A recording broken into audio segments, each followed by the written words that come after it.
Giant Apache married fat stranger for a horse on wedding night. She locked the door. The dust swirls in a frontier town as a drunken brother shouts his wager. A towering Apache scout claims victory not with fists, but with a single word: "I'll take her." The crowd gasps as the preacher is dragged into the street.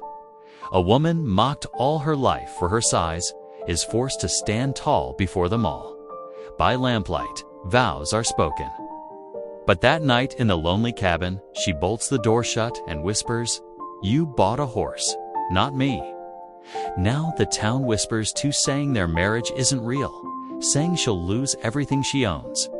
Yet outside her locked door, he waits. Patient, silent, determined.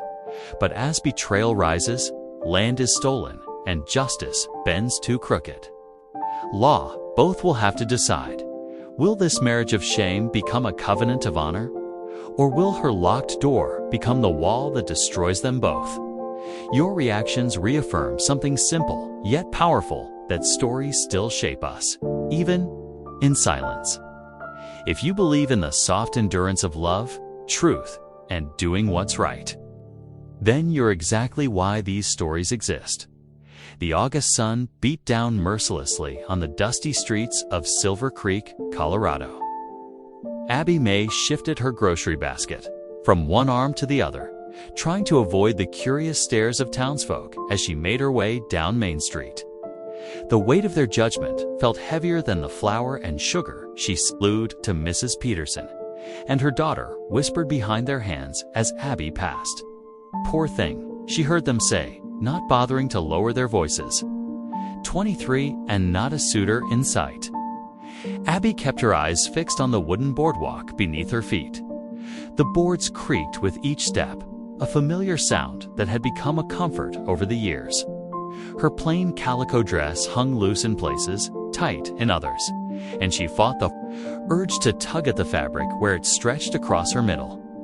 The sound of angry voices drew her attention to the livery stable ahead. Her brother Jack's familiar tone, slurred with whiskey, though it was only mid-afternoon, carried clearly down the street. "I said $15 for the work, Preston, not 12. The trader, a lean man with weathered skin, stood his ground. The work wasn't worth more than 10, truth be told. "You're lucky I'm offering 12. Abby's cheeks burned as she hurried past. Jack had been drinking away their father's legacy since the day they buried him 2 years ago. The ranch was falling, 2 pieces, and her brother's reputation was following close behind. Inside the general store, Abby carefully counted out coins for salt, pork, and coffee. Mr. Wilson, the shopkeeper, gave her a sympathetic smile as he wrapped her purchases. "Your PA was a good man, Miss Abby. He'd have been proud of how you keep that house running." "Much obliged, Mr. Wilson," she murmured, but his kindness only made the ache in her chest sharper. She missed her father's steady presence. His quiet faith in her, despite her struggles with her size and shy nature. As evening approached, raised. Voices and raucous laughter spilled from the Golden Nugget Saloon. Abby quickened her steps, wanting to get home before full dark, but then she heard her name, clear as a church bell through the saloon's swinging doors. "My sister Abby May. That's my bet." Jack's voice rang out, followed by jeering laughter. Abby's feet carried her to the saloon entrance before her mind could catch up. The smell of stale beer and tobacco smoke hit her as she pushed through the doors. The usual crowd of ranch hands and miners fell silent as she entered, all eyes turning her way. Jack stood swaying at a poker table, face flushed with drink. Across from him sat Buddy Carter, a local gambler known for his fine bay horse and cruel smile. "Your sister," Buddy laughed. "Against my horse." That's the sorriest bet I ever heard. Abby's world tilted sideways as understanding dawned. Her own brother was trying to wager her hand in marriage against a horse. The room spun, and she grabbed the doorframe to steady herself. "I accept the wager." The deep voice cut through the shocked silence. A tall figure stepped forward from the shadows near the bar. Abby recognized him as the Apache scout who sometimes passed through town with army patrols. His army jacket was worn but clean, and his dark eyes held a steady dignity that made the other men look away. "Dakota," someone whispered, and the name rippled through the crowd. Jack blinked in confusion, his alcohol-addled mind struggling to process this turn of events. "Now wait just a minute. You made the offer," Dakota said quietly. "I accept. Unless your word means nothing." The saloon had grown so quiet that Abby could hear the tap-tap of a moth beating against the oil lamp above the bar. Her heart thundered in her chest as she looked at the tall Apache man. His face remained impassive, but something in his eyes, when they met hers, spoke of kindness. Buddy Carter pushed back from the table with a sneer. "Well, if the Injun wants to take your bet, Jack, that's between you and him. I want no part of it." He stood, spurs jingling as he made his way to the bar. Jack's face darkened with anger and embarrassment. "Now see here, the wager is made," Dakota stated firmly. "Shall we play?" The dealer, an old man named Pete, looked uncertainly between Jack and Dakota. After a moment's hesitation, he began shuffling the cards with trembling hands. Abby wanted to run, to hide, to wake up from this nightmare. But her feet remained rooted to the spot as the cards were dealt. The saloon crowd pressed closer, hungry for the drama unfolding before them. 5 cards lay in front of each man. Jack's hands shook as he picked up his cards, while Dakota's movements were measured and calm. The Apache man's face revealed nothing as he studied his hand. 2 cards, Jack muttered, discarding. "I will keep my hand," Dakota replied. Pete dealt Jack his new cards. A bead of sweat rolled down Jack's temple as he arranged them. His expression shifted from hope to despair in an instant. Dakota laid his cards on the table one by one. 3 queens, he said softly. Jack threw his cards down with a curse. 2 pair 8s and DUCS. The crowd erupted in exclamations and muttered conversations. Abby swayed on her feet, feeling faint. Her brother had just gambled away her future to a stranger and lost. Dakota stood slowly, his height making others step back. He turned to face Abby, and she saw something unexpected in his expression: uncertainty and what might have been concern. "Miss Abby May," he said, his voice carrying clearly through the now silent saloon. "I did not make this wager to cause you distress. If you wish to refuse, she can't refuse." Jack interrupted, standing unsteadily. "A bet's a bet." The Apaches. Gaze never left Abby's face as he waited for her response. In that moment, she saw her life stretching before her. Endless years of Jack's drinking and gambling. Of townspeople's whispers and pity, of loneliness and a house full of bitter memories. Abby May opened her mouth, but no words came. The room seemed to spin around her as the full weight of what had just happened pressed down on her shoulders. Her brother had wagered her like a piece of property, and now she stood exposed before the entire town. Her fate decided by a hand of cards. The crowd waited, breath held, for her reaction. Some faces showed pity, others barely concealed amusement at her predicament. But Dakota's expression remained steady, patient, as if he would wait all night for her to find her voice. The crowd parted as Reverend Matthews hurried through the saloon doors, his collar askew and Bible clutched tight. Someone had fetched him from his evening prayers, breathlessly explaining the situation. The old preacher's kind face creased with concern as he took in the scene before him. "Now see here," he began. "A marriage is a sacred covenant before God, not something to be rushed. A bet's a bet." Reverend called out one of the ranch hands. Others voiced their agreement, some with genuine conviction, others clearly entertained by the spectacle. "The law says they need a proper license," Reverend Matthews protested. But the town's justice of the peace was already pushing through the crowd, paperwork in hand. "Got it right here," Judge Wilson announced, waving the document. Been meaning to clear out my desk anyway. A few chuckles rippled through the onlookers. Abby May stood frozen, her hands clasped so tight her knuckles had gone white. The packages from Wilson's store lay forgotten at her feet. She felt the weight of every stare, heard the whispered comments about her size, her plain features, her desperate situation. Jack stumbled forward, some of the alcohol's fog clearing from his eyes as he realized the gravity of what he'd done. "Abby," he said, reaching for her arm. "You've got to do this. My word's at stake here. The whole town saw me make that bet. That bet. Your word." Abby's voice came out barely above a whisper, but there was steel beneath the softness. "You wagered my life on a card game, and you speak to me of your word." "Please, sister." Jack's voice cracked. I ain't got nothing else left to lose." Those words struck deep, and Abby felt her resistance crumble. It was true. They had nothing left but their good name, and even that was tarnished by Jack's drinking. At least this way, she wouldn't have to watch him gamble away what remained of their father's legacy piece by piece. She lifted her chin, squared her shoulders, and spoke clearly enough for all to hear. "Very well, Reverend. You may proceed." Someone had brought out oil lamps from the saloon, and their light cast long shadows across the dusty street. The crowd formed a rough circle around Abby, Dakota, and the Reverend. The night air had grown cool, but Abby barely felt it through the numbness that had settled over her. Tak Huda stood perfectly still beside her, his presence somehow both overwhelming and distant. He'd removed his army jacket, revealing a clean white shirt beneath. His long black hair was neatly tied back, and his bearing was dignified despite the circumstances. "Dearly beloved," Reverend Matthews began, his voice trembling slightly, "are gathered here in the sight of God." The familiar words washed over Abby like water over stone. This wasn't how she'd imagined her wedding day.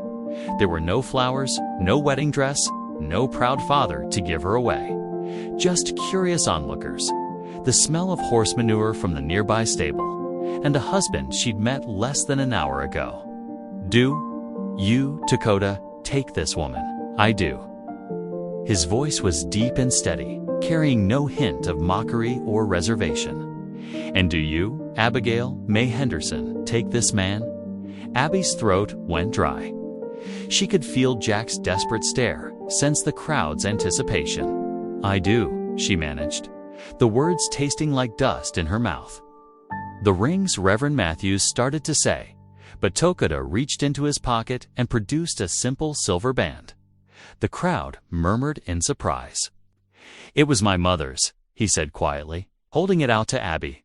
His fingers were warm as they brushed against her palm. The ring slid onto her finger easily, as if it had been made for her. Abby stared at it, this piece of another woman's life, now bound to her own. "By the power vested in me," the Reverend concluded, "I now pronounce you man and wife. What God has joined together, let no man put asunder." There was no kiss. Dakota simply offered his arm to Abby, a gesture as proper as any gentleman's. But she couldn't bring herself to take it. The thought of touching him, of acknowledging this strange new reality, made her throat close up with panic. Instead, she turned and walked away, head high despite the tears threatening to spill. Behind her, she heard someone laugh, quickly hushed by others. Her steps carried her automatically toward home, her father's house, where she'd lived all her life. The walk passed in a blur. By the time she reached the small ranch house, night had fully fallen. She built up the fire in the hearth, more out of habit than necessity, her movements mechanical. The flames cast dancing shadows on the walls, but brought no warmth to her spirit. Abby sank into her father's old chair, finally allowing herself to think about what had happened. She was married to an Apache man she didn't know, who wore an Army Scout's clothes and spoke perfect English. What did she know about him, really? Only his name, Dakota, and that he'd won her in a card game. She touched the silver ring. on her finger, trying to imagine the woman who had worn it before. Had she been happy? Had she chosen her husband? Or had circumstance forced her hand as well? Meanwhile, across town at the Indian Agency, Dakota sat at his desk in the Scouts' quarters, finishing his daily report. The oil lamp cast a yellow glow over the neat rows of his handwriting as he detailed the day's patrol route. He didn't mention the evening's events. They had nothing to do with his duties to the Army. His fellow scouts gave him curious looks, but asked no questions. They had heard about what happened. News traveled fast in a small town, but they respected his privacy. Or perhaps they simply didn't know what to say to a man who had won a white woman in a card game. The contrast between their situations hung in the air like smoke. Abby in her family home, surrounded by memories and bitterness. Dakota in his temporary quarters, caught between two worlds, belonging fully to neither. Each alone with their thoughts as night settled over the Colorado Territory. Bound together by a handful of cards and a desperate brother's foolish bet, dawn broke over the Colorado Territory, painting the sky in shades of pink and gold. Abby May stood on her father's porch one last time, a small trunk of belongings at her feet. The morning air was crisp, carrying the scent of sage and dust. She'd barely slept, spending most of the night sorting through her possessions, deciding what to take and what to leave behind. The sound of wagon wheels made her stomach clench. Dakota appeared in a Larmishu wagon, his posture straight and dignified despite the early hour. He wore clean clothes, his long black hair neatly tied. Back, without a word, he climbed down and approached the porch, stopping a respectful distance away. "Good morning, Mrs. Walker," he said quietly, using her new married name. The words made Abby flinch. Before she could respond, Jack stumbled out of the house, looking worse for wear after his night of celebration. His eyes were bloodshot, but he grinned widely as he gestured toward the fine bay horse tethered behind the wagon. "Ain't she a beauty, Abby?" Jack called out, swaggering down the steps. "Worth every penny. Or well worth you, I reckon." He laughed at his own joke, not noticing how Dakota's jaw tightened slightly. Abby's cheeks burned with shame and anger. She grabbed her trunk, struggling with its weight, but Dakota was there in 2 long strides. His hands replaced hers on the handles, lifting it easily. "Allow me," he said, his voice level and courteous. He carried the trunk to the wagon, securing it carefully among the other supplies. Food, tools, and what looked like new blankets. Jack was still going on about the horse, running his hands over its flanks. "Finest piece of horseflesh I've seen in months. That Apache sure got the worse end of that deal." He winked at Abby, who turned away. Unable to bear his callousness, Dakota returned to offer his hand, helping Abby into the wagon. His touch was brief and impersonal, but she still tensed at the contact. She settled onto the wooden seat, her back rigid, hands folded tightly in her lap. "Ready?" Dakota asked. When she managed a small nod, he clicked to the horses, and they started forward. The wagon rolled slowly down the rutted road, each bump and dip jarring Abby's already fragile composure. Dust rose in their wake, coating her skirts. She watched her childhood home grow smaller, thinking of her father. He'd passed just 18 months ago, leaving the ranch to Jack, trusting him to care for his sister.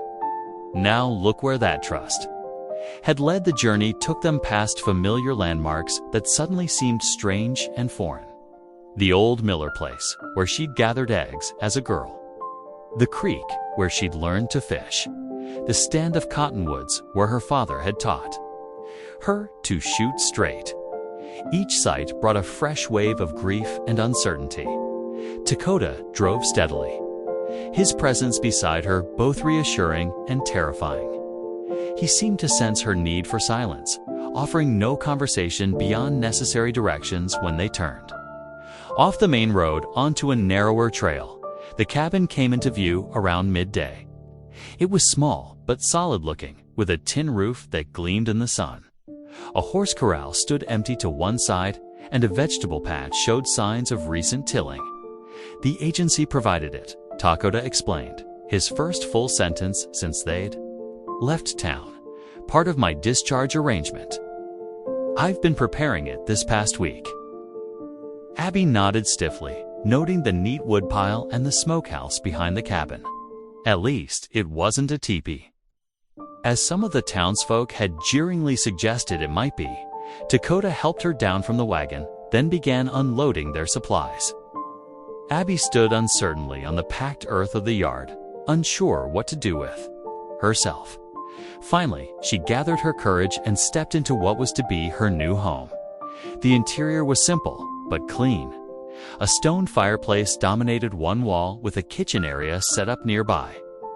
A table with 2 chairs stood in the center of the room. 2 doors led off the main room, one to what appeared to be a bedroom, the other, presumably, to a storage area. Takoda carried in her trunk, setting it carefully by the bedroom door. Without being asked, he moved to the fireplace and began laying a fire, his movements sure and practiced. Abby watched him, trying to reconcile this capable, quiet man with the stranger who had won her in a card game. The day passed in a strange fog of domestic activity.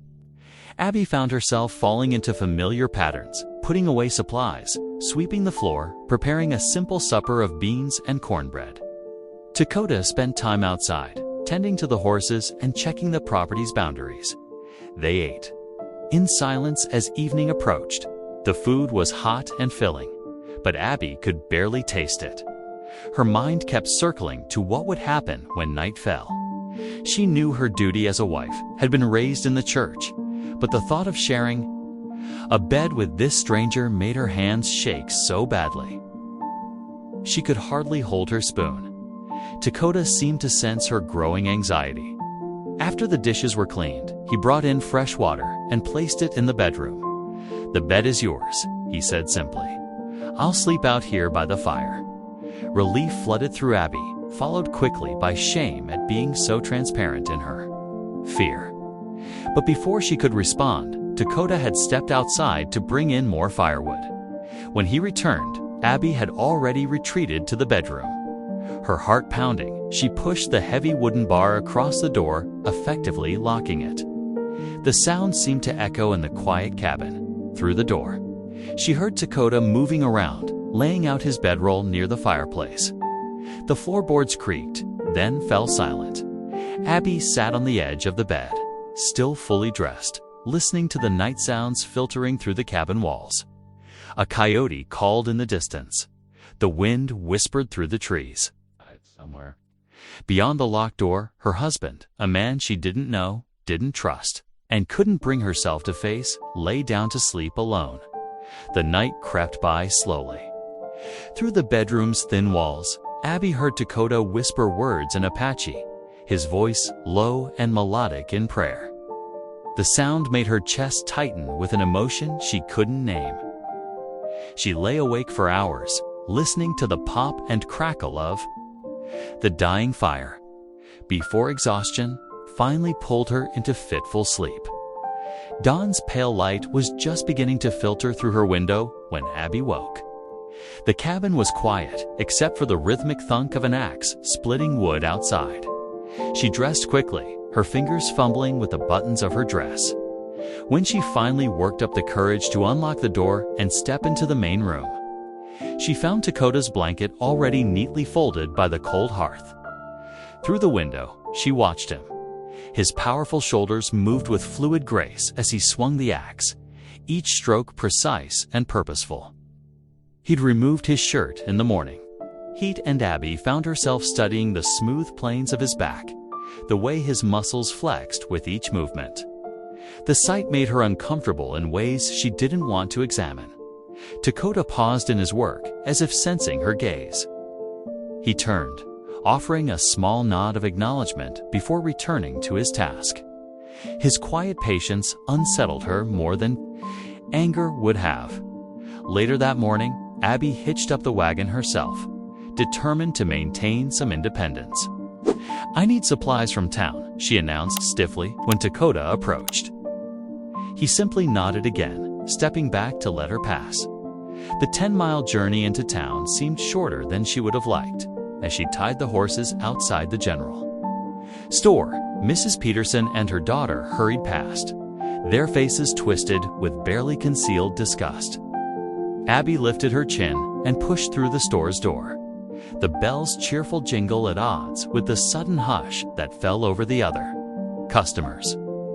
"Well, if it ain't Mrs. Walker," old Mr. Jenkins drawled from behind the counter, emphasizing her married name with clear mockery. "Or should we say Mrs. Savage now?" Heat flooded Abby's cheeks, but she forced herself to walk steadily toward the dry goods shelf. Behind her, whispers rose and fell like rustling leaves. Married a Savage, heard she locked him out. Not even a real marriage. Just like her brother. No better than she ought to be. Abby's hands shook as she reached for a bag of flour. The familiar weight of it steadied her somewhat, reminding her of countless loaves baked in her father's kitchen. She added coffee, sugar, and salt to her basket, trying to ignore the continued murmurs. Mrs. Whitaker, the minister's wife, approached with exaggerated concern. "My dear," she said, loud enough for everyone to hear, "if you need sanctuary, the church is always open.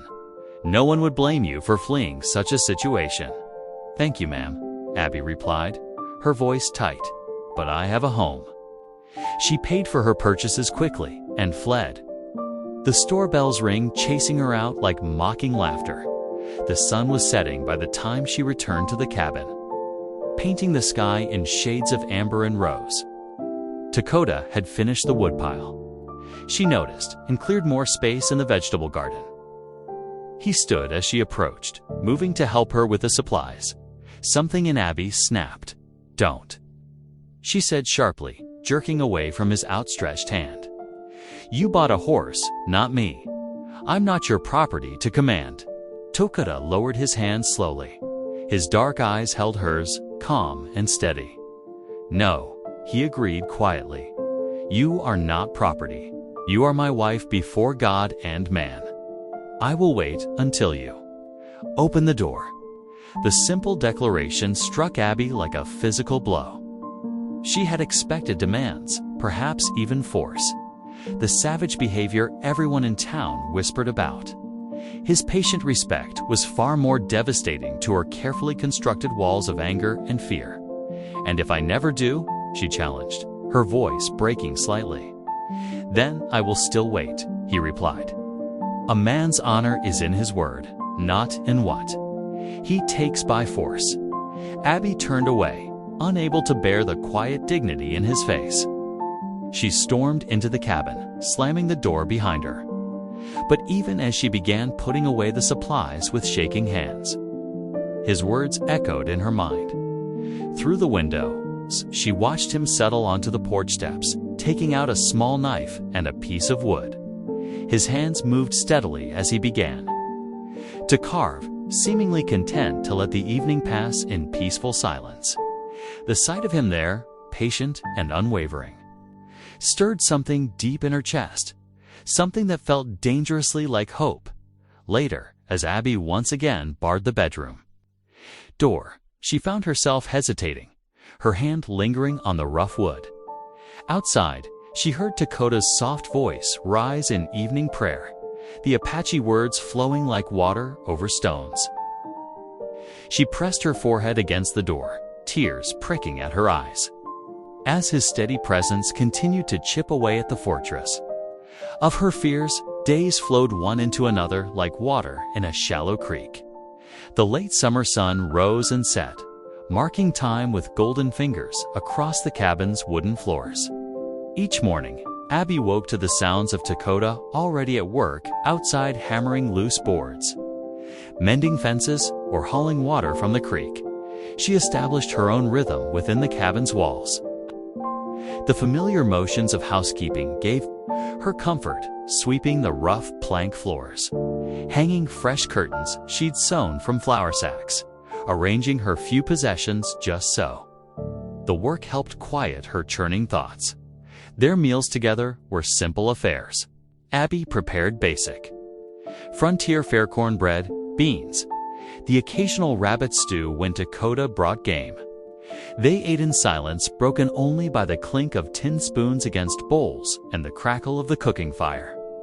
Yet somehow, the quiet felt less sharp-edged as the days passed. She noticed the small things. How Dakota always made sure the water barrel was full before she woke.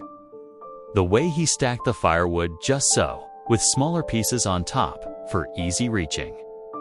When she hung laundry, she'd find new ropes strung between posts, sturdy and tight for her use. One particularly hot afternoon, Abby watched through the window as Dakota worked on the cabin's roof. The summer sun had bleached patches of his army surplus shirt nearly white. He moved with careful precision, replacing rotted shingles one by one. No wasted motion, no hurry. Just steady, patient work. The sight reminded her of his words that, "First night, I will wait."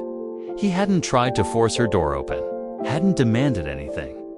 Just worked, day after day, making their shared space better, safer.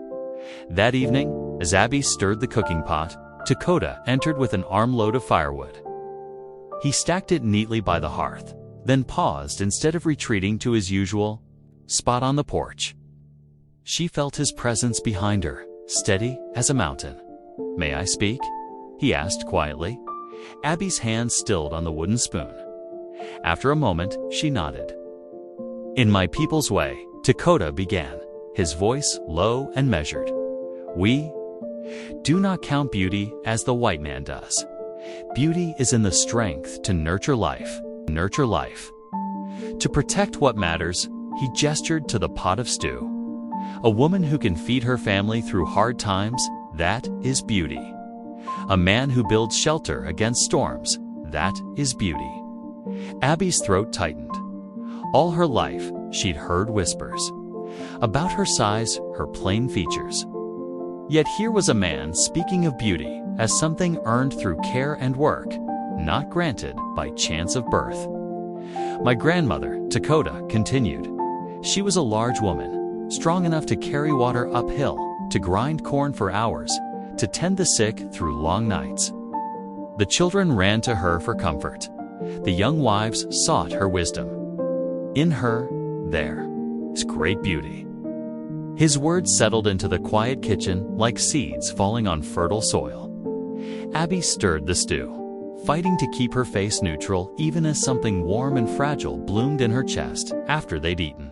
While the last rays of sun painted the sky in shades of purple and gold, Dakota spoke again. "Tomorrow, I must check the snare lines. Would you?" He paused, choosing his words carefully. "Would you like to learn? It is good to know how to feed oneself." Abby's first instinct was to refuse. But she thought of his words about beauty and strength, about nurturing life. She thought of her father teaching her to shoot, saying a woman alone needed to know how to survive. "Yes," she said finally, surprising herself. "I would like that." A flicker of something pleasure, relief, crossed Dakota's face. He nodded once and rose from the table. "We will leave at dawn," he said, then stepped out onto the porch where his blanket waited. Night, as Abby prepared for bed, she caught her reflection in the small mirror above her wash basin. She studied her broad shoulders, her strong arms, hands roughened by work. For the first time in years, she didn't immediately look away in shame. "Beauty is in the strength to nurture life," she whispered to herself, testing the words, tasting their truth. Then she blew out the lamp and lay down in her narrow bed, listening to the night sounds through the locked door. Crickets chirping, the soft whisper of wind, and Dakota's quiet prayers in Apache drifting up from the porch below. Tomorrow, she thought as sleep approached, she would learn something new, something useful, something that might, in its own way, be beautiful. The full moon sailed high above the cabin like a silver coin, casting gentle light on the garden Dakota had cleared, the mended fence, the freshly shingled roof. All around them, the Colorado. Night hummed with life, wild and free and full of possibility. Dawn painted the eastern sky in whispers of pink and gold when Dakota and Abby set out from the cabin. The morning air still held its cool bite, though the promise of another hot day hung heavy on the horizon. Abby clutched her father's old Winchester rifle, its familiar weight a comfort against the uncertainty of the morning ahead. Dakota led them up a gentle slope, his footsteps careful and measured. He paused often, allowing Abby to catch her breath.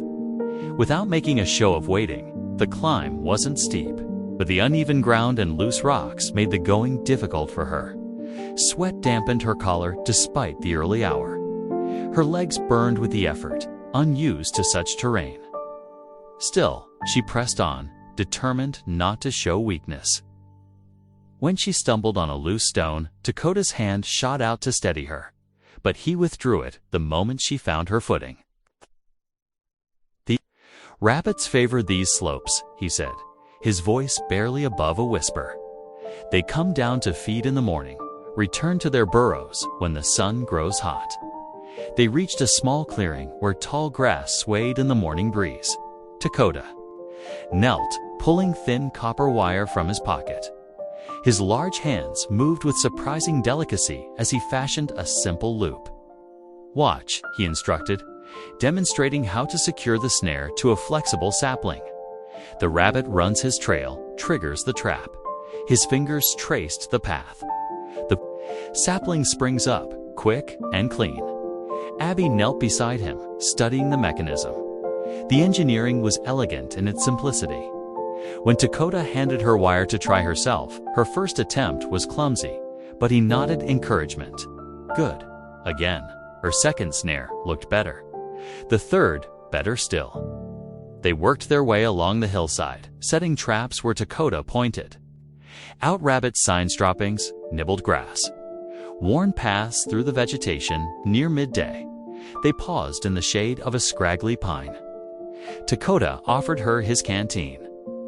The water was sun-warm but welcome. As she drank, he pointed two fresh tracks in a patch of bare earth. Deer passed here before dawn. His finger traced the cloven print. A doe, heavy with fawn. Abby studied the tracks with interest. "How can you tell? See how deep they press? How wide they spread?" He drew another line in the dirt. "She carries extra weight. Soon there will be two sets of tracks." The simple observation carried such gentle awareness that Abby found herself smiling. She'd expected a fearsome warrior. Yet here was a man who noticed pregnant deer and knew. When rabbits came down to feed, their quiet moment was interrupted by movement in the brush below. A jackrabbit bounded into view, ears alert, nose twitching. Without thinking, Abby raised her rifle. The shot cracked across the hillside, and the rabbit dropped. Dakota's eyebrows rose slightly, the first real surprise she'd seen on his face. "You shoot well, Pa taught me," she said, lowering the rifle. Said a woman alone needs to know how to hunt her own dinner. The words came out bitter, but Dakota just nodded. Your father was wise. He retrieved the rabbit, adding it to their growing collection from the morning's snares. A strong woman is a blessing to her people. They worked their way back down the slope as afternoon shadows began to lengthen. Abby's muscles ached, but she felt oddly satisfied. The weight of their catch swung between them 5 rabbits in all, enough for several good meals. Near the cabin, a covey of quail burst from cover. Abby's rifle snapped up almost of its own accord. 2 quick shots, 2 birds fell. The rest scattered like wind-blown leaves. Ha! The laugh burst from her throat, surprising them both the sound of pure triumph and joy she hadn't heard from herself in years. It rang across the quiet hillside, bright and clean as a bell. Dakota's eyes crinkled at the corners, though his mouth remained serious. A good day's hunt, he said, gathering up the quail. You honor your father's teaching. Back at the cabin, Abby set to cleaning their catch while Dakota built up the cooking fire. The familiar work of dressing games settled her mind, but she couldn't shake the warm glow of accomplishment. She'd forgotten how good it felt to be capable, to provide. That evening, the cabin filled with rich smells of rabbit stew and roasted quail. They ate in comfortable silence, the day's shared work somehow making words unnecessary. When Dakota rose to take his place on the porch, Abby felt an unfamiliar pang. Later, lying in her bed, she thought of his patience on the trail, his quiet encouragement, his respect for her skill with the rifle. No mockery, no judgment, just acceptance. Her hand drifted to the door latch. For a long moment, she stood there in the darkness, fingers trembling on the cold metal. Through the door, she could hear Dakota's soft breathing, his whispered prayers in Apache. One turn of her wrist would open the barrier between them, but old fears died hard. Her hand fell away from the latch. Instead, she knelt beside her bed, clasping her hands tight. "Lord," she whispered, "give me courage. Help me trust what my heart is starting to see." Outside, a whippoorwill called into the gathering night. The sound carried clear and sweet, like hope taking wing.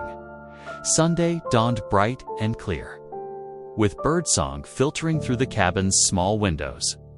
Abby woke early, her mind already racing with preparations for their unexpected guest. The traveling circuit preacher had appeared at their door the previous evening, dusty from the trail, and Dakota had extended a dinner invitation before she could think to object. Now, as morning light crept across the wooden floor, Abby's hands shook slightly. As she gathered her baking supplies, she hadn't cooked for anyone besides Dakota since their hurried marriage, and the thought of serving a man of God made her stomach flutter with nerves. The cabin filled with morning sounds as she worked. The scrape of the flour bin, a clink of measuring cups, the soft thump of dough being worked on the table. Through the window, she watched Dakota stride purposefully into the hills, knowing he sought wild herbs to complement their meal. "Lord," she whispered, kneading the biscuit dough with practiced motions, "let these turn out right, at least." The morning stretched on as Abby cooked. She'd saved back the best cuts of rabbit from their hunt, and the meat simmered slowly in her mother's old iron pot. The familiar sense of sage and rosemary drifted through the cabin as she worked, bringing memories of Sunday dinners long past. Dakota returned mid-morning, his hands full of fresh-picked herbs and early summer berries. He laid them carefully on the table, then stepped back to give her space. The thoughtfulness of the gesture made something catch in Abby's throat. "Obliged," she managed to say, her voice barely above a whisper. He nodded, then set about cleaning the berries while she incorporated the fresh herbs into her cooking. They worked in companionable silence, the kitchen warm with afternoon sun and the promise of good food. The preacher arrived just as the biscuits were turning golden brown in the oven. Reverend Johnson was a thin man with kind eyes and weather-worn skin that spoke of many miles traveled in God's service. He removed his hat as he entered, nodding approval at the neat cabin. "Something smells mighty fine, Mrs. White Mountain," he said, using Dakota's Army-given surname. The words made Abby Starchy hadn't thought of herself with that name before. "Just simple fare," she mumbled, pulling the biscuits from the oven. They had risen perfectly, their tops glossy and brown. "The Lord blesses humble offerings given." With a willing heart, the preacher said. Settling into the chair Dakota offered, they gathered around the table, the late afternoon sun streaming through the windows. Dakota had laid out their best plates, which weren't much, but they were clean and unchipped. The preacher bowed his head to say grace. "Dear Lord," he began, his voice warm and sincere, "we thank you for this bounty, for the hands that prepared it, and for the blessing of fellowship. We ask your special blessing on this house and the union you have sanctified here. Guide these two souls as they build a life together in your sight. Amen." "Amen," Dakota echoed softly. Abby couldn't speak past the lump in her throat. The meal passed pleasantly, with the preacher sharing tales of his circuit travels. He spoke of marriages he'd blessed, babies he'd christened, and souls he'd helped find their way to God's grace. Throughout the meal, Abby noticed how Dakota listened intently, showing respect for the preacher's words while eating with impeccable manners. "These biscuits," Reverend Johnson said, reaching for his third, "remind me of my dear mother's. She always said you could tell a lot about a woman's heart by her biscuits." Abby felt her face grow warm. "They're nothing special." "I disagree, my dear." The preacher's eyes twinkled. "They speak of care and attention. Just as our Lord takes care with each sparrow, so too does a good wife tend to her household." Dakota nodded solemnly. "She honors the home," he said quietly. The words, simple as they were, made Abby's hands tremble as she cleared the plates. The preacher's presence had brought God's authority into their strange marriage, making it feel more real and somehow less frightening than before. After the meal, they sat by the fire while darkness gathered outside. The preacher spoke of God's endless mercy, of how love could grow in the most unexpected places. His words seemed meant especially for them, though he never said so directly. "The Lord works in mysterious ways," he said, warming his hands by the fire. "Sometimes what seems like misfortune is actually his hand guiding us to greater blessings. We need only open our hearts to his will." Abby saw Dakota bow his head slightly, acknowledging the truth in those words. Her own heart felt full to bursting with emotions she couldn't name. When it came time for the preacher to leave, he blessed them both, laying one hand on each of their heads. "May God grant you wisdom to see his purpose and courage to follow where he leads."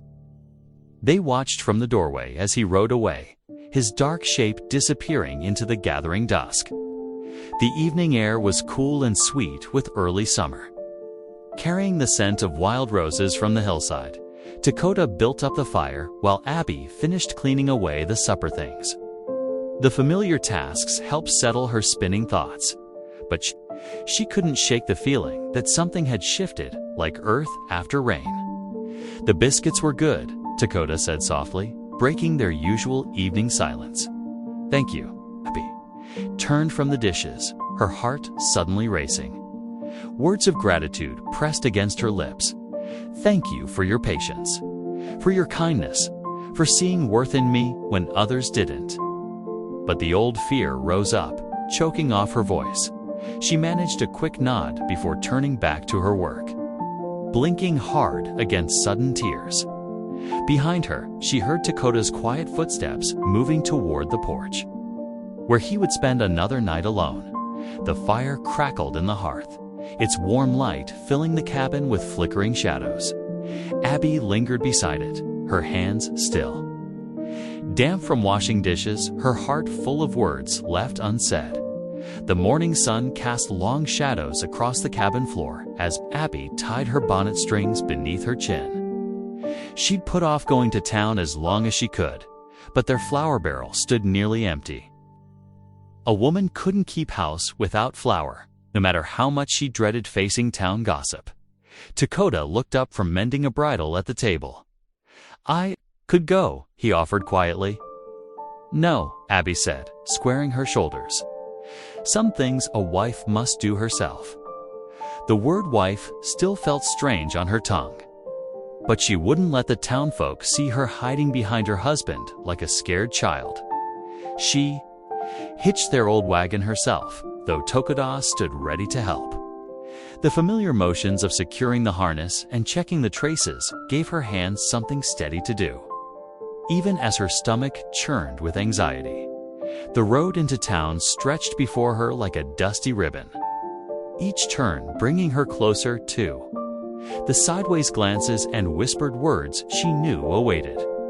Birds called from the scrub brush along the trail, their morning songs a stark contrast to her dark thoughts.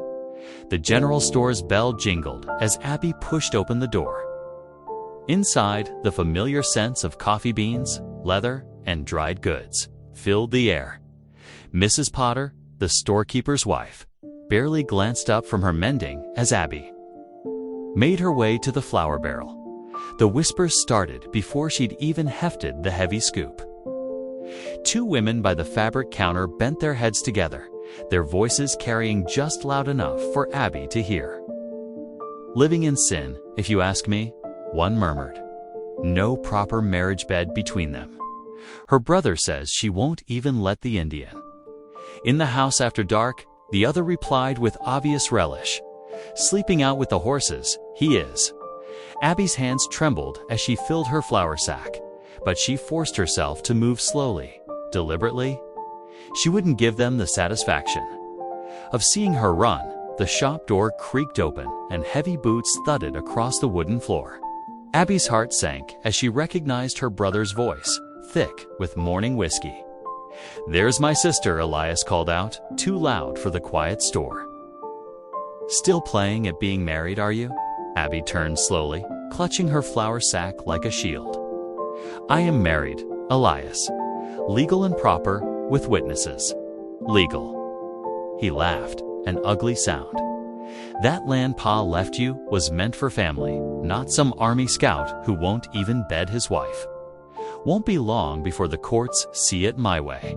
Sheriff Dobbs chose that moment to saunter in, his badge catching the morning light. "Now, ain't that interesting?" he drawled, hooking his thumbs in his gun belt. "A marriage where the wife locks out her husband. Sounds mighty peculiar to me." Heat flooded Abby's face as titters rose from the watching crowd. She fumbled in her purse for coins, nearly dropping them as she placed them on the counter. "Reckon that land'll be coming back to proper folks soon enough," the sheriff continued, his voice dripping with false concern.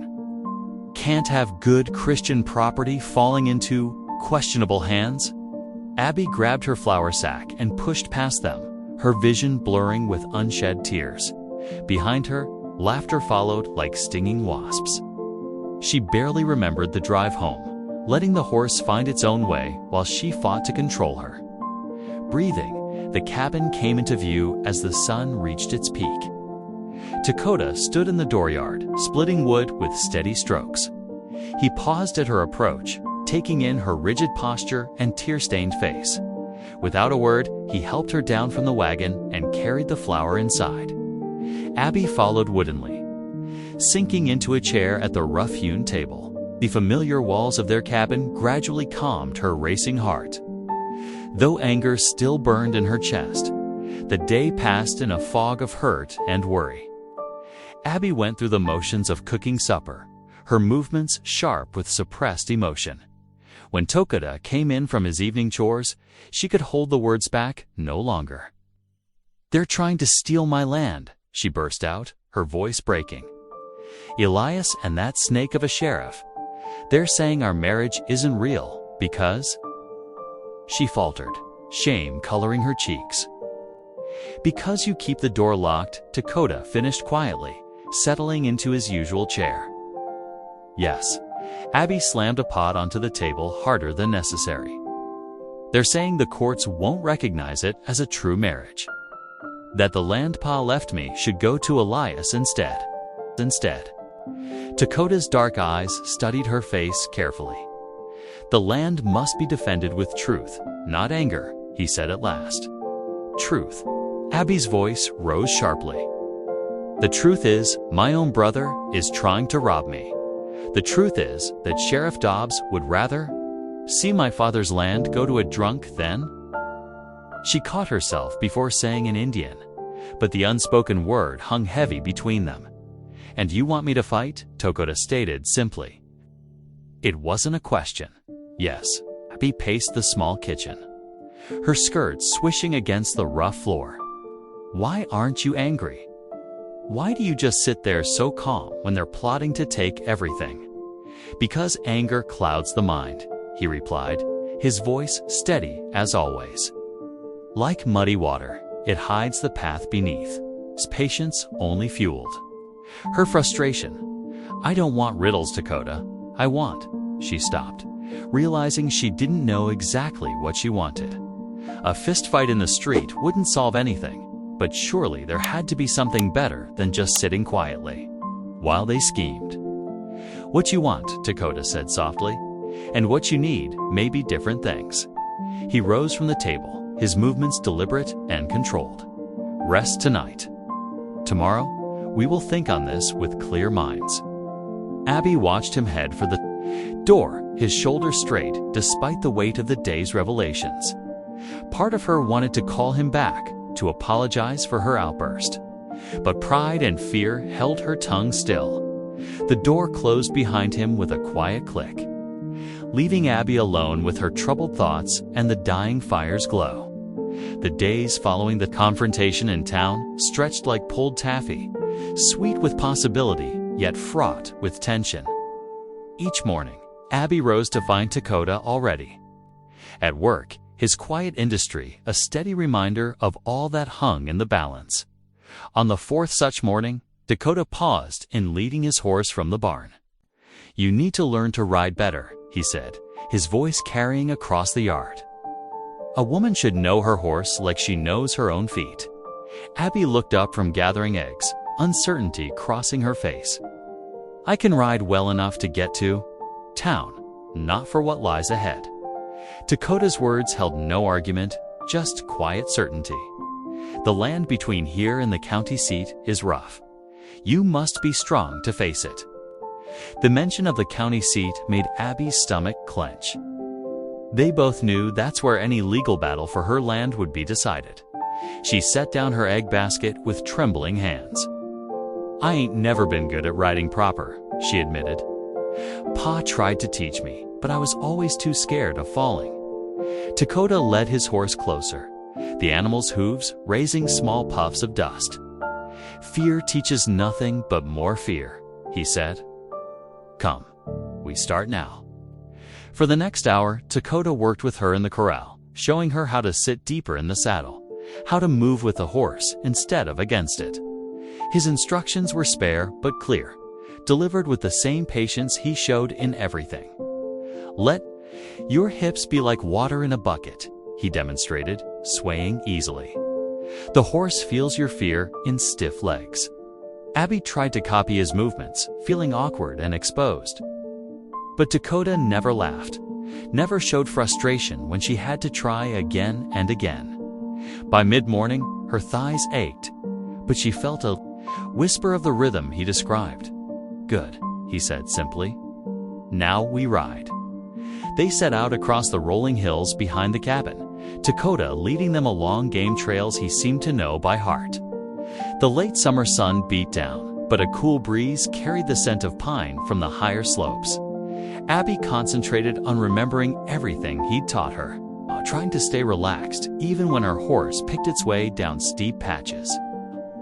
They stopped to water the horses at a small creek, and Dakota showed her how to read the land where deer had passed. Where water might be found in drier times, it was on their return journey.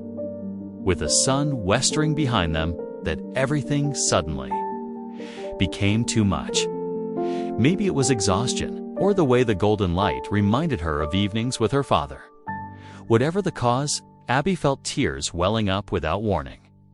"I can't do this," she choked out, pulling her horse to a stop. "I can't fight the whole town. Nobody wants me there anyway, not the fine ladies with their sideways looks, not even my own blood kin."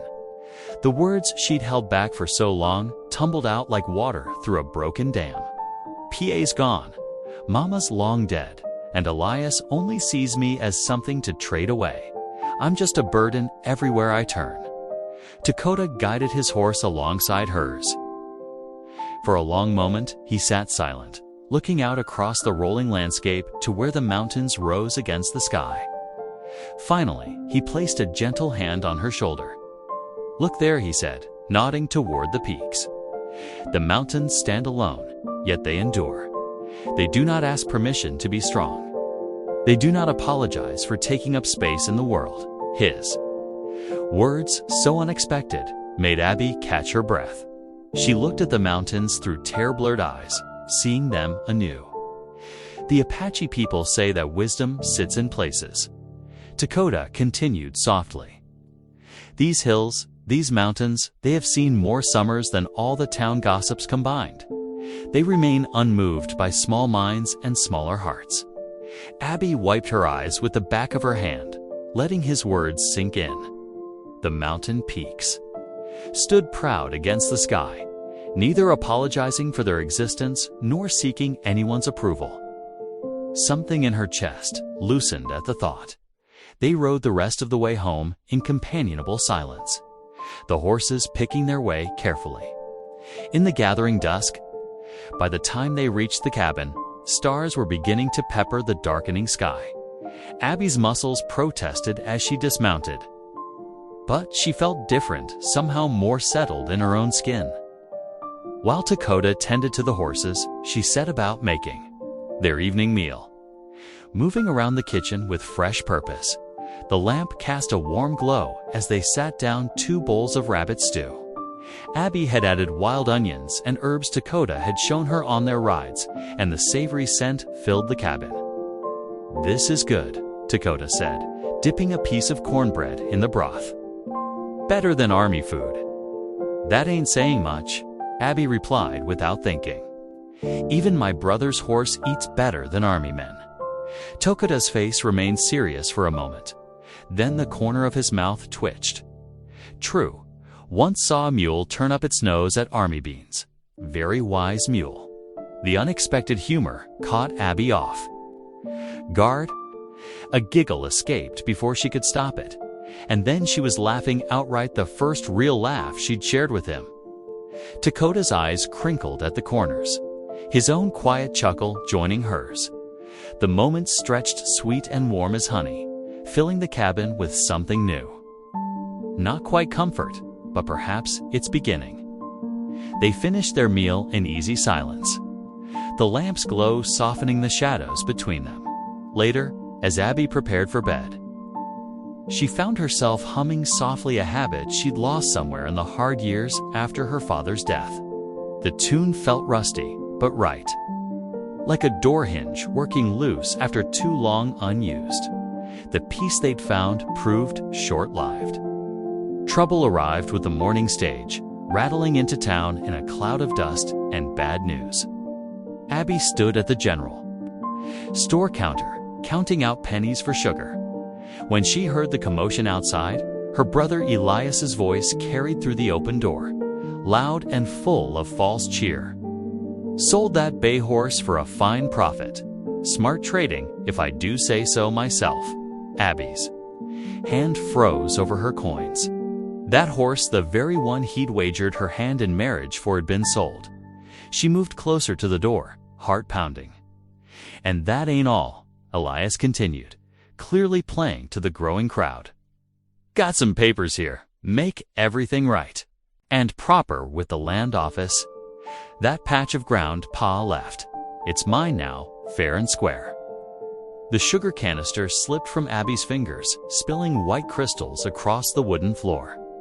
She stumbled out onto the boardwalk, legs weak beneath her. Elias stood in the dusty street, waving papers in one hand while Sheriff Dobbs nodded beside him. The morning sun caught the sheriff's badge, throwing harsh light into Abby's eyes. "My land," she said, her voice trembling. "Pa left it to both of us, not just you." Elias turned, his grin sharp as a coyote's.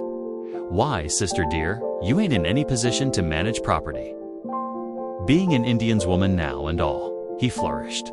"The papers? These here documents show Pa changed his mind before he passed." "Everything comes to me." "That's a lie." Abby's voice cracked. "Pa, never now." "Now," Sheriff Dobbs cut in, hooking his thumbs in his gun belt. "Everything's legal and proper. Papers are signed and witnessed." He pulled an official-looking document from his vest. "Speaking of which, you're summoned to a hearing next week. Town council wants to settle this business proper like. Abby snatched the summons, but the words swam before her eyes. Her throat closed tight, choking back tears she refused to shed in front of these men.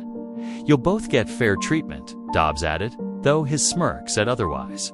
Though I reckon the council will take a dim view of property passing to foreign hands. The morning crowd murmured, some nodding in agreement. Abby looked from face to face, seeing no allies among them.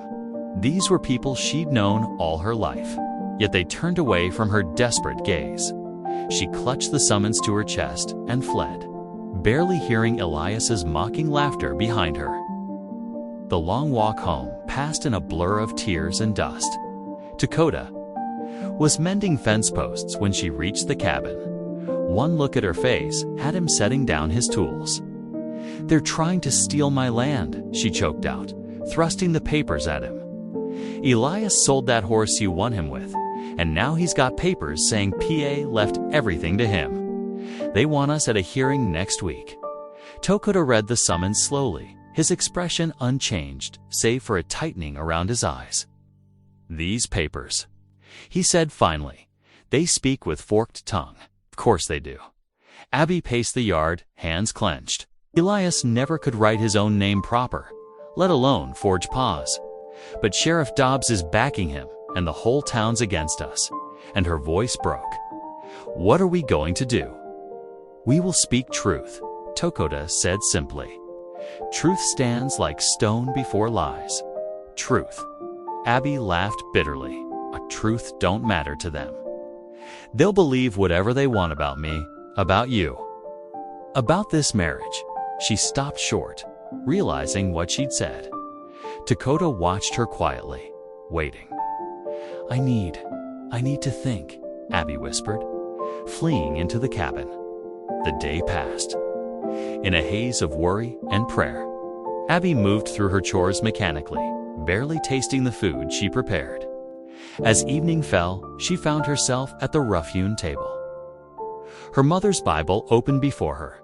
The old book's pages were worn soft with use, marked with pressed flowers and penciled notes in her mother's hand.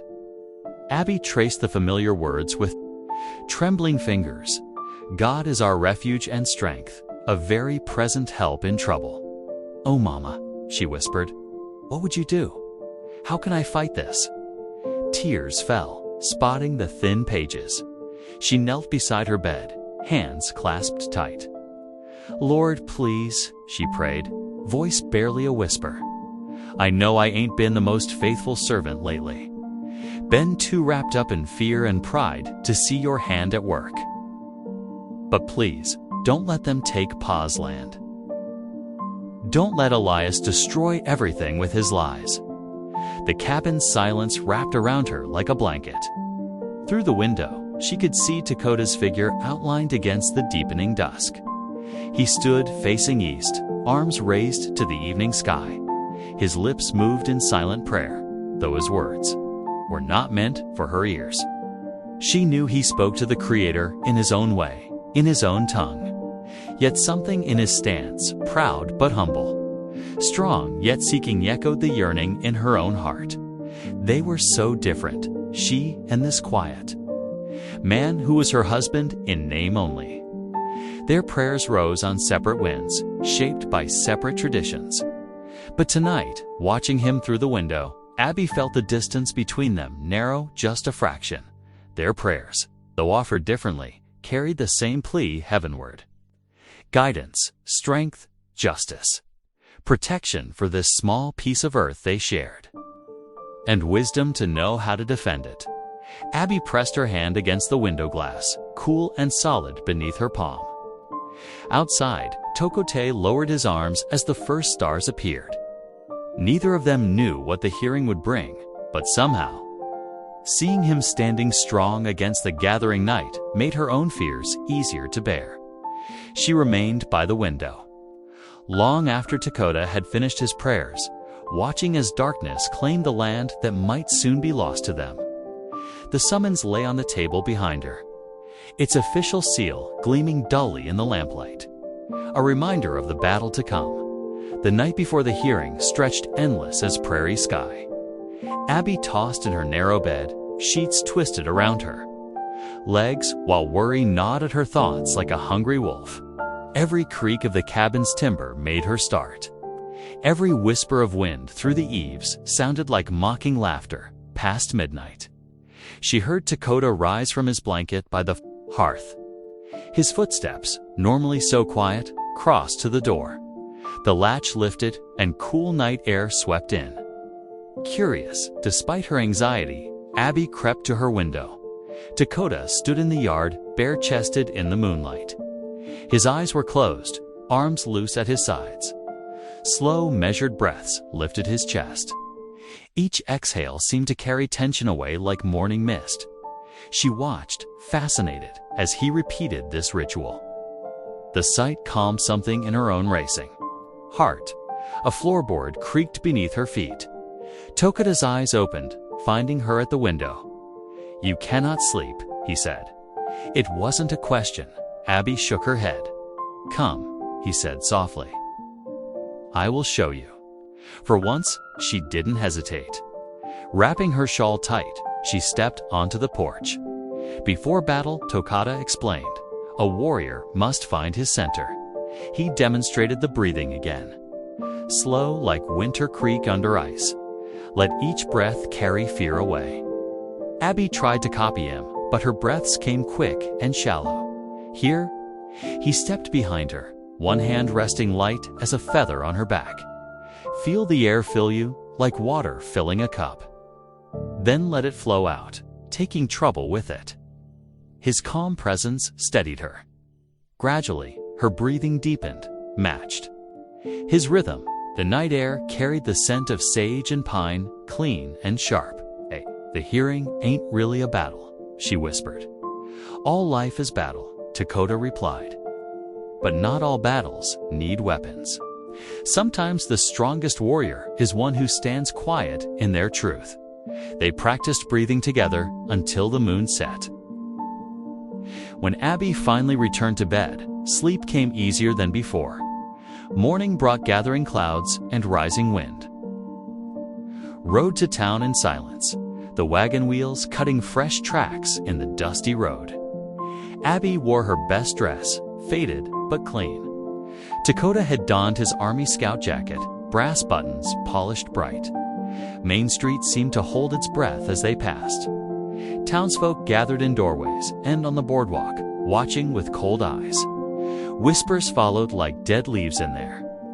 "Wake ain't natural. Poor thing should never have allowed." Abby's shoulders hunched under the weight of their stares. Then she remembered Dakota's lesson. Breathe deep, like water filling a cup. Let it flow out, taking trouble away. Her spine straightened. They had an hour before the hearing. Abby needed supplies, so they stopped at Widow Jensen's general store. The bell above the door chimed their entrance.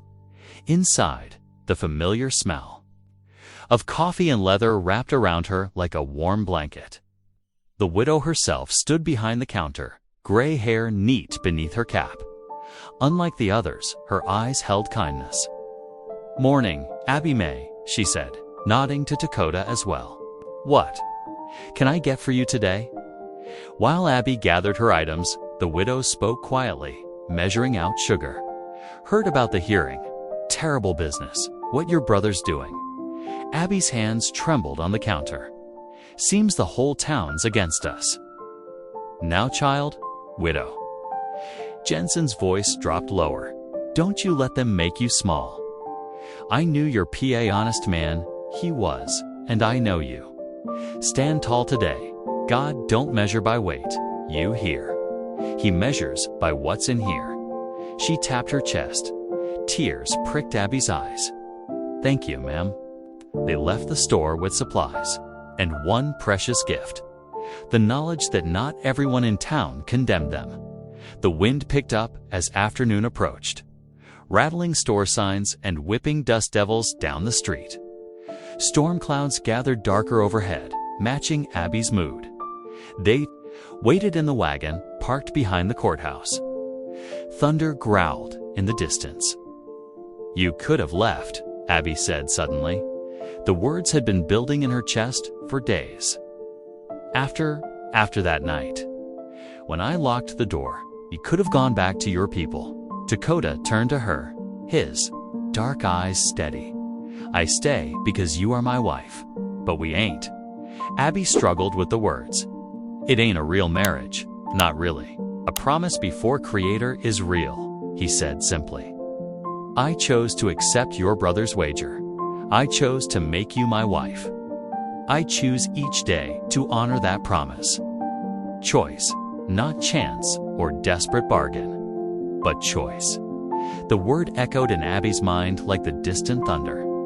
That evening, after a tense day of waiting for their turn before the council, they returned to the cabin just as the storm broke. Rain hammered the roof while wind howled through the valley. The shutters rattled like angry fists against the walls. Abby moved through her evening routine, brewing tea with trembling hands. Dakota built up the fire, its warmth pushing back the storm's chill. Their small domestic tasks felt like anchors in the chaos, both outside and in their hearts. Later, lying in her bed, Abby listened to the storm rage. Through the door, she could hear Dakota arranging his blanket by the hearth, as he did every night. His patience, his quiet strength, his choice to stay it all pressed against her heart, like a warm hand. She rose, crossed to the door. Her fingers found the lock, hesitated there. Through the wood, she heard Dakota's steady breathing, the same rhythm he'd taught her. In, like water filling a cup. Out, carrying fear away. But fear still held her. The lock remained turned. Outside, the storm battered their little cabin, while inside, they waited separate but connected, for whatever judgment tomorrow would bring. Morning arrived with steel-gray clouds hanging low over the town. Abby and Dakota made their way to the sheriff's office, where a crowd had already gathered. The wooden steps creaked under their feet as they climbed to the porch. Inside, the room smelled of tobacco and old leather dots. Sheriff Dobbs sat behind his broad desk, polishing his badge with obvious satisfaction. The town council members occupied chairs along the wall, their faces stern as cemetery stones. Abby's brother Elias lounged against the far wall, a smirk playing at his lips. The familiar sight of his smugness made Abby's stomach turn. Well now, Sheriff Dobbs drawled, setting his badge aside. Let's get this matter settled proper. He gestured to the chairs before his desk. Miss May, you and your companion take a seat. Abby noticed how he refused to use Dakota's name or acknowledge him as her husband. She gripped her skirts tight as she sat, fighting to keep her breathing steady like Dakota had taught her. Beside her, Dakota's presence remained calm as deep water. Elias stepped forward, pulling papers from his vest pocket with a flourish. Got everything right here, Sheriff. Documents showing my rightful claim to the land, signed and witnessed. He spread them across the desk, neat and official-looking with their careful script and red seals. Sheriff Dobbs made a show of examining each page, though his satisfied expression suggested he'd seen them all before. Everything appears to be in order, he announced, lest there's some reason these claims shouldn't be honored. A murmur rippled through the gathered townsfolk. Abby felt their eyes on her, heavy as winter blankets. Her throat went dry. Well now, Dobbs continued, his voice dripping false concern. There is the matter of this unusual marriage arrangement. Hard to consider it binding, given the circumstances. He looked directly at Abby. Word is, the door's been locked every night since. Hardly seems like a proper union in the eyes of the law or the Lord. More whispers filled the room. The door was locked, someone repeated. Never been a real marriage at all. Abby's cheeks burned. She could feel her hands starting to shake. But then she felt something else. Dakota's quiet strength beside her, steady as the mountains he'd compared her to. She remembered his words about standing in truth. Slowly, carefully, she rose to her feet. Miss May, Sheriff Dobbs started to protest, but Abby lifted her chin and found her voice. Mrs. Dakota, she corrected, surprising herself with how clear and strong the words came out. And I aim to speak my piece. The room fell silent. Even Elias's smirk faltered. This marriage started wrong. That's true enough, Abby continued, her voice gathering strength like a stream after rain. Born of a shameful wager made by a brother who should have protected me instead of betting me away like a horse. She looked straight at Elias, who had the grace to flush. But what started wrong has grown right, by God's grace and my husband's patience. Her hands had stopped shaking now. Dakota could have claimed his rights as a husband, could have broken down that door or left me alone. Instead, he chose to honor me, to teach me, to wait until I could choose him back. She turned to face the watching townspeople. You all whisper about the locked door like it proves something. Well, maybe it does. It proves that a man of honor, yes, an Apache man, showed more Christian kindness and respect than many who warm these church pews every Sunday. A few people shifted uncomfortably. Widow Jensen, standing near the back, nodded in approval. This union is real, Abby declared. It's holy in God's eyes because it's built on respect and choice, not force or fear. And any papers saying different are as false as the heart that created them. The last words rang in the sudden quiet. Even the wind seemed to hold its breath outside the windows. Sheriff Dobbs's face had gone red, but before he could speak, Dakota stood. All eyes turned to him. He moved with a fluid grace that still surprised Abby, coming to stand beside her. When he spoke, his voice was soft but carried to every corner of the room. My wife speaks truth, he said simply. She is like the mountains that endure storm and sun, standing strong though winds try to wear them down. He glanced at Abby, and the pride in his eyes made her heart swell. I have watched her grow in courage each day as she teaches me to grow in patience. Together, we learn to blend our ways, to make something new and strong. His words settled over the room like gentle snow. Abby saw several women dab at their eyes. Even some of the men looked thoughtful, their hard expressions softening. Well, that's all very touching, Elias broke in. But these papers are forgeries, came a new voice from the doorway. It's the circuit-riding preacher who had shared there. Supper weeks ago stepped into the room, his collar bright white against his dusty travel coat. I received word about this hearing and rode hard to testify. I shared bread with this couple, watched them together. Their marriage is as real as any I've blessed in 40 years of ministry. He strode forward, looking at the papers on the desk. And I'd stake my reputation that those signatures don't match the ones in my marriage register. Sheriff Dobbs's face had gone from red to pale. Elias started edging toward the door. The townsfolk who had come to witness scandal instead found themselves watching something else entirely. The moment when truth stood up to rumor, when love proved stronger than prejudice. Abby felt it in the changing atmosphere of the room, saw it in the softening faces around her. She reached for Dakota's hand and found it waiting for hers. Their fingers intertwined, a simple gesture that spoke volumes to the watching crowd. This was no mere legal contract or forced arrangement. This was a choice, made new each day, to stand together against whatever storms might come.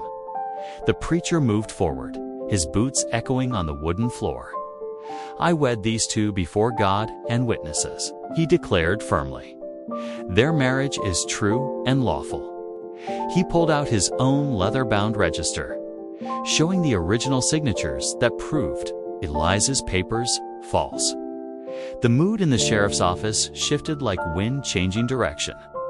Whispers of support replaced the earlier scorn.